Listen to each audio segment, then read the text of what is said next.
कि हम ये सारे मुद्दों पे, विकास के मुद्दों पे रिव्यू करेंगे, जो ये अच्छा काम नहीं में कुछ कहा और ये अच्छा काम कुछ किया, तो ये अच्छा काम है सर कि नहीं? अब अगर उस बात को ये पलटेंगे, अपने फैसलों को, अपने घोषणा पत्र को भी पलटेंगे, तो फिर हम इसके लिए विधानसभा में आवाज भी उठाएंगे, लेकिन और जो भी कार्रवाई करनी पड़ेगी। धिंगरा साहब, दो बातें, एक तो बहुत आम है, शक्ति जी ने इस बात की चर्चा की, अमित जी ने जिक्र किया, डॉक्टर साहब ने, कौशल जी ने, कि सत्र छोटे होते हैं। अब आप इनसे क्या उम्मीद करेंगे कि ये सत्रों को बड़ा करें, या फिर जो आपने 10 सालों में किया उसी को ठीक वैसे ही करते रहे, आपको कोई दिक्कत नहीं होगी? नंबर 2, आपने कहा विपक्ष की आवाज को दबाया जाएगा, यही तो आप भी करते रहे, ये हमेशा यही आरोप लगाते रहे कि साहब विपक्ष को मौका नहीं दे रहे हैं, तुरंत जो है उस सदन से बाहर का निलंबित तक कर दिया जा रहा है, इनकी बात नहीं, पूरे सदन के लिए निलंबित कर दिया जा रहा है। ऐसा आपके साथ होगा तो अच्छा लगेगा? इनको एक पूरा टाइम स्पीकर साहब ने जितने वो चले उसमें पूरा टाइम इनको दिया गया, और वो टाइम की अवधि उसमें तय होती है कि इतना टाइम विपक्ष के इस आदमी को इतना टाइम दिया जाएगा। लेकिन एट दैट टाइम जब हम इनको टाइम देते थे, ये टाइम को कंज्यूम ना करने की, उस पे हल्ला करके, उसको अपने प्रोग्रेसिव बात ना करके, विपक्ष में, बड़े विपक्ष में INLD हुआ करती थी, और ये इनके 4 विधायक थे, उसको एक मतलब दूसरा वो लाके कि काम नहीं होने देना, इस तरह से एक मोटिव लेके ये भागते थे बाहर को, या उस तरीके से लेते थे हमारी तरफ से ये काम नहीं होगा, हम प्रोग्रेसिव काम करने के लिए करेंगे। उदाहरण के तौर पे राजीव जी, जी, जैसा दर्द आप बयां कर रहे हैं कि सत्ता पक्ष में होते हुए विपक्ष से जो आप अपेक्षा कर रहे थे वो नहीं हुआ, वही भूमिका अब आपकी आ गई है। बिल्कुल, आप विपक्ष होने के नाते क्या वही सब करेंगे जो आप नहीं चाहते थे कि उस वक्त विपक्ष करे? मैंने यही बात कही, साथ साथ मैंने इस बात का पहले भी जवाब दिया कि भी हम इनकी जो इन्होंने विकास के कार्य 10 साल हुड्डा सरकार ने किए, हम ये चाहेंगे कि विकास कार्यों की गति हरियाणा सरकार के लोगों को एज इट इज मिलनी चाहिए आगे चलने के लिए। अगर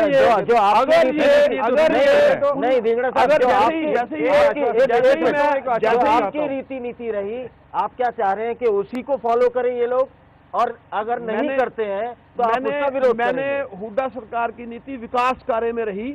मैं ये कहना चाह रहा हूं कि जो विकास कार्य के काम किए उस गति को आगे लेके इनको बढ़ाना चाहिए, और हरियाणा की जनता को उसका फायदा मिलना चाहिए। केवल अगर हरियाणा की जनता को उसका फायदा मिलता है तो हम इनके विकास, हम इनके कार्य की प्रशंसा करेंगे। अगर ये उस मामले को उलट तरीके से लेके जाएंगे, जैसे इन्होंने रिव्यू की बात जवाब दे दूं, अगर ये उसको दोहरा रहे हैं, उल्टेंगे, जैसे इन्होंने पलट दिया अपनी बात को कि हम ये सारे रिव्यू करेंगे, रिव्यू पर अगर ये ऐसी बात लाएंगे तो हमारी एक थर्ड आई इनके ऊपर, आप थर्ड जितनी आईज रखे हम, मुझे मुद्दा धिंगरा जी, मैं केवल राजीव जी एक बात कहना चाहता हूँ, रिव्यू के प्रश्न पर इन्होंने बहुत बार दोहरा दिया, जनता ने हमको बदलाव के लिए मैंडेट दिया, पिछली सरकार के सारे निर्णय बहुत अच्छे होते, ये बहुत दूध के धुले होते तो इनको बाहर करने की आवश्यकता नहीं थी। रिव्यू आवश्यक है, रिव्यू जनता का आदेश है, हम केवल उसका पालन कर रहे हैं। लेकिन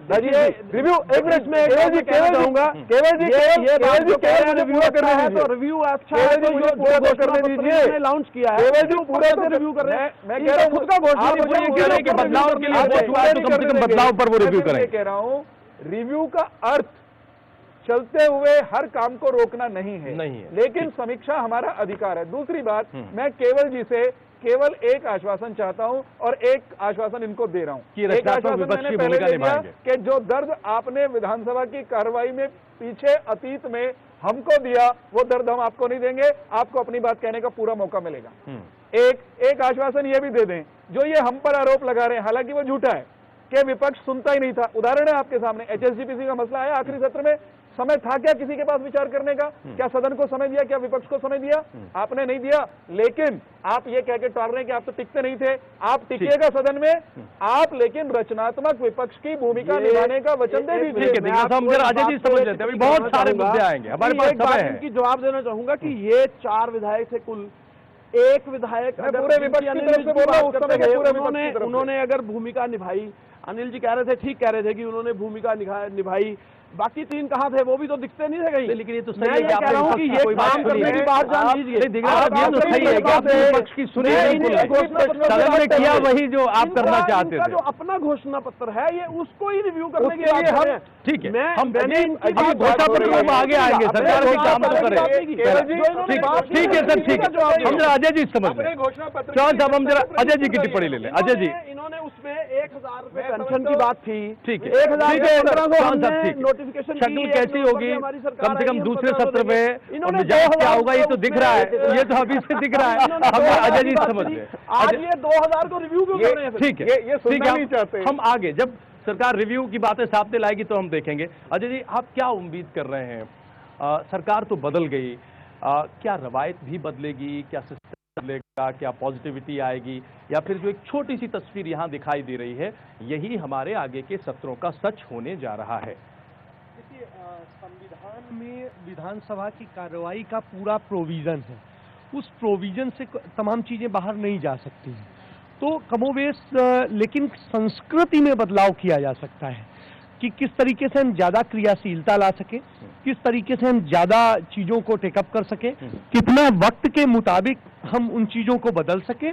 तो ये सारी चीजें हैं कि हम वक्त का कितना बेहतर इस्तेमाल कर सके, यही विधानसभा में होना है। मैं आपको यदि याद हो कि जिस दिन रिजल्ट आया था, शायद सभी चैनलों में, पूरे हिंदुस्तान के सभी चैनलों में, पहले हमारा चैनल रहा होगा कि जिसपे हमने बताया था आपको कि मनोहर लाल खट्टर ही मुख्यमंत्री होंगे, बिल्कुल है। और ये बात बताने के पीछे आपने ही शायद सवाल किया था कि उसका लॉजिक क्या है, मैंने वो भी आपको दिया था। तो वो जिस तरह की स्थिति थी, तो उसके पीछे वही आज समीचीन है उसका जिक्र करना, इसलिए क्योंकि मनोहर लाल खट्टर इसीलिए मुख्यमंत्री बने हैं हरियाणा के, वो भाजपा के एकमात्र ऐसे लीडर हैं जिसके ऊपर कहीं से किसी भी तरीके का कोई भी लांछन नहीं है।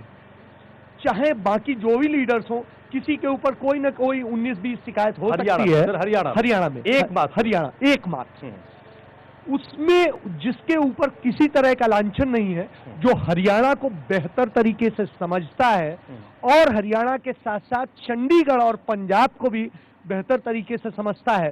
पंजाब का संगठन मंत्री रहा है, इसी सेक्टर 37 में उसने एक बरसों पैदल घूमते हुए गुजारे हैं।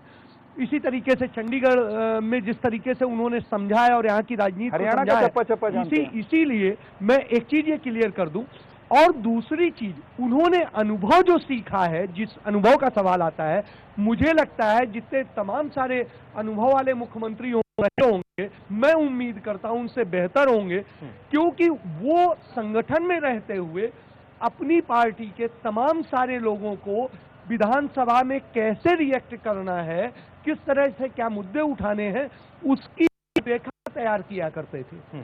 तो कमोबेश उन चीजों से हम, चूंकि वो बड़ा साइलेंट चलता है इनके यहाँ आरएसएस में जिस तरीके से, तो उस भूमिका को वो निभाते रहे, उससे उनसे बड़ी सारी उम्मीदें की जाती हैं। लेकिन आज चूंकि कल हमारी विधानसभा शुरू होनी है, तो सत्र में 3 दिवस का है, वो शक्ति जैसे कह रहे थे, मैं उसको क्लियर कर दूं, 3 दिवस से ज्यादा हो भी नहीं सकता है, क्योंकि इंट्रोडक्टरी होता है, दूसरी चीज स्पीकर का चुनाव होता है, सभी की शपथ दिलाई जाती है, तो वो एक प्रक्रिया के तहत है।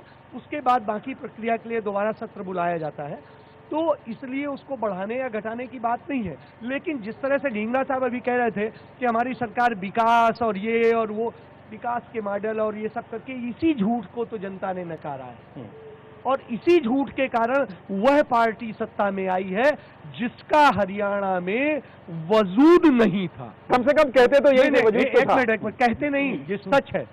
10.5% वोट परसेंट रखने वाली पार्टी सत्ता में आई है, और उसे सत्ता में आने के लिए तमाम सारी पार्टियों में घुसपैठ करनी पड़ी है। उसको उस युवा का वोट मिला है जो भ्रमित है, परेशान है, दिशाहीन है और अपने लिए जमीन तलाश रहा है। तो ऐसी स्थिति में मनोहर लाल खट्टर जैसा मुख्यमंत्री से ये उम्मीद की जाती है कि उन अपेक्षाओं को पूरा करेगा, और सदन के भीतर चूंकि पूर्ण बहुमत है, इसलिए उन्हें डरने की जरूरत नहीं है। उनके पास में जो मुख्य विपक्ष है वो कहीं ना कहीं उनके प्रति सॉफ्ट कॉर्नर रखता है और उसका उन्हें फायदा मिलेगा। मैं अजय जी की बात को थोड़ा सा आगे वो करता हूँ। अजय जी ने बहुत अच्छे से चीज को बताया, डिस्क्राइब किया, और जो अभी वर्तमान जो मुख्यमंत्री हैं उनकी जो क्वालिटीज हैं उन्हीं क्वालिटीज के कारण उनसे अपेक्षा बहुत ज्यादा है, और भारतीय जनता पार्टी से तो इसलिए ज्यादा है कि वो पार्टी जिसका जो हरियाणा में जिसको कहा वजूद नहीं था वो सत्ता में 4 से बहुमत पे आना, ये कोई छोटा मोटा कोई प्रदेश के अंदर कोई राजनीतिक हलचल नहीं है, ये बहुत बड़ा सत्ता परिवर्तन ही नहीं, राजनीतिक परिवर्तन है एक तरीके से। संपूर्ण क्रांति का ये जो 40 साल पहले, सर माइक के साथ अजय सर माइक, आज के ही दिन संपूर्ण क्रांति का शुभारंभ हुआ था 40 साल पहले जी। और इत्तेफाक से जिस बदलाव की बात कही जाती थी कमोबेश हरियाणा में आज की, पर मैं इसी चीज को आगे बढ़ाता हूं सर, मैं इसी चीज को, मैं राजीव डॉक्टर साहब से पूछना चाहूंगा और कौशल जी से भी इसी का वो जानना चाहूंगा, क्या एक अकेला मनोहर लाल पूरी राजनीतिक जिसको कहते हैं कि कल्चर